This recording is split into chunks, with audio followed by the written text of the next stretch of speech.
Penyerang timnas Indonesia Rafael Struijk jadi sorotan pecinta sepak bola tanah air maupun dunia. Hal itu karena Struijk mencetak 2 gol buat timnas Indonesia U23 saat laga melawan timnas U23 Korea Selatan. 2 gol cantik dari Struijk tercipta pada menit ke-15 dan 45+3. Gol pertama yang dibuat bisa disebut gol roket karena terjadi lewat tendangan jarak jauh yang menghujam sudut kiri atas kanan gawang Korea Selatan. Sementara gol kedua diciptakan pemain Ado Den Haag itu setelah memanfaatkan umpan terukur dari Ipar Jenner. Gol pertama Struijk sekaligus jadi gol pertama yang bisa masuk ke gawang Korsel karena selama fase grup Korea Selatan tidak pernah kebobolan. Sebenarnya Struijk mencetak 1 gol lagi ketika babak adu penalti. Apa yang ditampilkan ditambah gol yang dibuat selama pertandingan, Struijk pun kemudian banjir pujian. Ini sekaligus jadi pembuktian sebab di pertandingan pengisian grup dirinya belum mencetak gol. Usai laga, Struijk mengatakan kalau kemenangan berkat kerjasama seluruh tim, termasuk pelatih dan juga dukungan seluruh supporter Indonesia.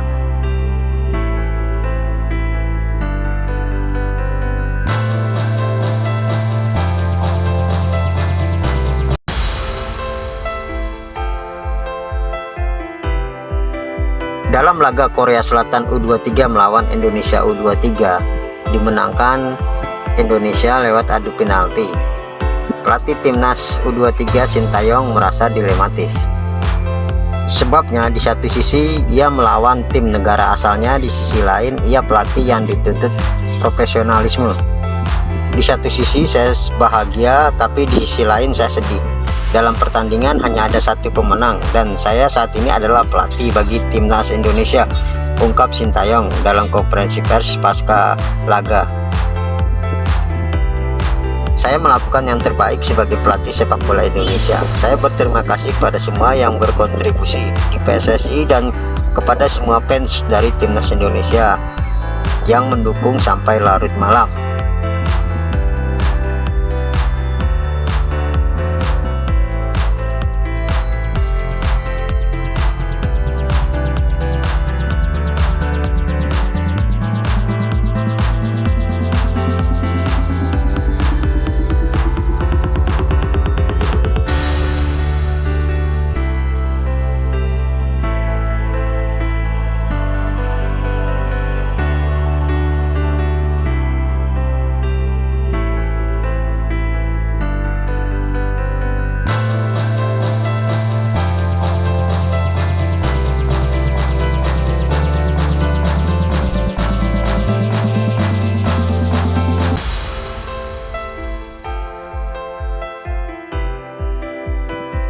Pertandingan perempat final Piala Asia U23 2024 yang mempertemukan timnas U23 Korea Selatan dengan timnas U23 Indonesia akhirnya dimenangkan oleh Indonesia lewat adu penalti 10-11 setelah di waktu normal dan tambahan waktu bermain seri 2-2. Laga yang menarik tersebut sungguh menguras energi dan bikin jantung dak-dikduk, apalagi ketika drama adu penalti berlangsung.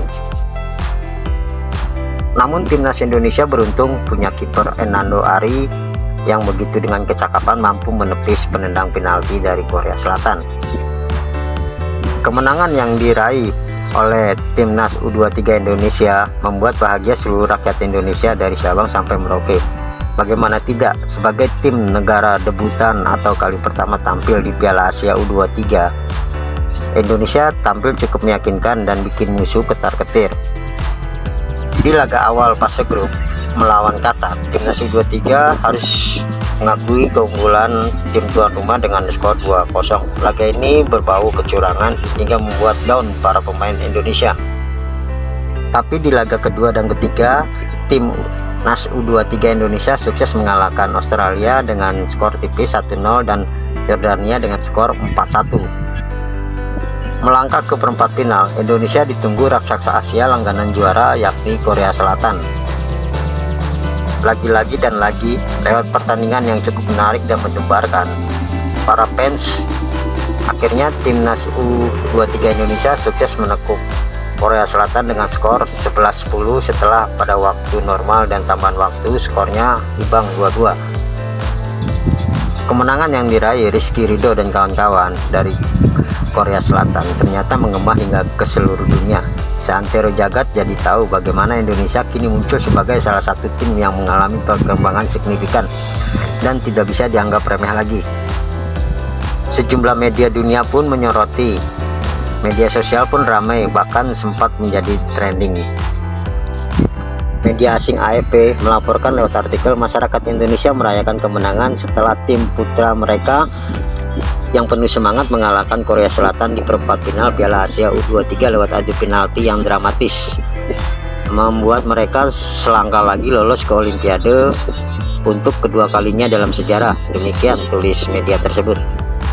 Kemudian media asal Jepang Nikkei Asia menulis, Korea Selatan akan melewatkan turnamen sepak bola putra di Olimpiade untuk pertama kalinya sejak 1984 setelah kalah adu penalti dari Indonesia di perempat final Piala Asia U23.